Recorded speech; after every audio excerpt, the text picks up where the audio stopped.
Hello friends, I hope you are doing well. আমি আজকে একটা মজার পাটিসাপটা বানাবো, সো তোমরা আমার সাথে থাকো, দেখতে থাকো। এখানে আমি 250 ml কাপের 1 কাপ চালের গুঁড়া নিব। তার অর্ধেক মানে 125 গ্রামের মতন হচ্ছে গিয়ে ময়দা লাগবে, আর তার অর্ধেক হচ্ছে গিয়ে সুজি লাগবে, মানে 125 গ্রামের মোটামুটি অর্ধেক সুজি লাগবে। এটা মনে রাখার ইজি টেকনিক হচ্ছে চালের গুঁড়ার অর্ধেক ময়দা আর ময়দার অর্ধেক সুজি।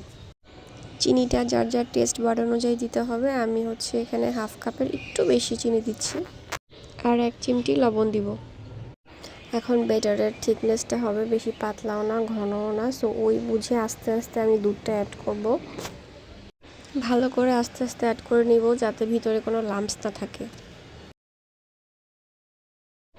থিকনেসটা সবাই খেয়াল করো, এটা কিন্তু বেশি পাতলাও না আবার বেশি ঘনও না। নাও লেটস মেক খিরসা, ভিতরের যে অংশটা। আমি এখানে 1 লিটার দুধ নিয়ে নিলাম। তোমরা এখানে চাইলে গুঁড়া দুধ অ্যাড করতে পারো, টেস্টটা ভালো হয় আর তাড়াতাড়ি ঘন হয়। দেখতে পাচ্ছ আমি গুঁড়া দুধের মধ্যে লিকুইড দুধ নিয়ে মিক্স করে তারপরে হচ্ছে দুধের সাথে মিশিয়ে দিলাম। সরাসরি মিশিয়ে দিলে অনেক সময় দানা দানা থেকে যায়। দুধটা কিন্তু কিছুক্ষণ পর পর নাড়তে হবে, না হলে কিন্তু নিচে হচ্ছে লেগে ধরবে।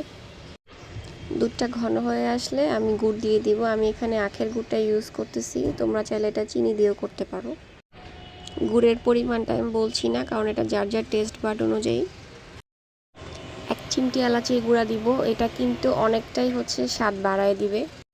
উপরের লেয়ারের তুলনায় ভিতরের খিরসা তৈরি করতে একটু টাইম লাগে, সো তোমরা খিরসা বেশি করে তৈরি করে ফ্রিজে রেখে দিতে পারো, আর লেয়ারটা যখন খাবা তখন বানিয়ে নিতে পারো। দেখতেই পাচ্ছ আমি নারিকেল দিয়ে দিলাম। অনেকে নারিকেল পছন্দ করে না, সো এটা কিন্তু স্কিপ করতে পারো চাইলে। নাড়তে নাড়তে দেখো কত ঘন হয়ে আসছে এবং আমার খিরসাও কিন্তু রেডি। আমি এখন এই ননস্টিক প্যানের মধ্যে সামান্য একটু ঘি নিয়ে প্যানের মধ্যে ছড়াই দিব, তাহলে পাটিসাপটাটা লেগে ধরবে না। তোমরা চাইলে বাটার দিতে পারো অথবা রান্নার তেলও দিতে পারো।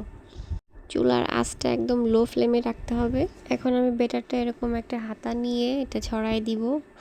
দেখো আমি গোল করে দেওয়ার পরে এটা আবার একটু এভাবে প্যানটা ঘুরিয়ে ঘুরিয়ে ছড়াই দিচ্ছি। এখন খিরসাটা দিয়ে পাটিসাপটাটা এভাবে ভাঁজ করে নিতে হবে। আর যতবার পিঠা বানাবো আগে ঘি বা তেল কিছু একটা দিয়ে তারপরে পিঠা বানালে এটা লেগে ধরবে না। দেখো পিঠা কিন্তু পারফেক্ট হয়েছে, একটুকু লেগে ধরে নেই।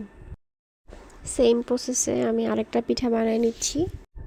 যারা আগে কখনো পাটিসাপটা পিঠা বানাও নাই তারা কিন্তু আমার রেসিপিটা ফলো করে দেখতে পারো। আর এতক্ষণ ধৈর্য ধরে আমার ভিডিওটা দেখার জন্য থ্যাংক ইউ।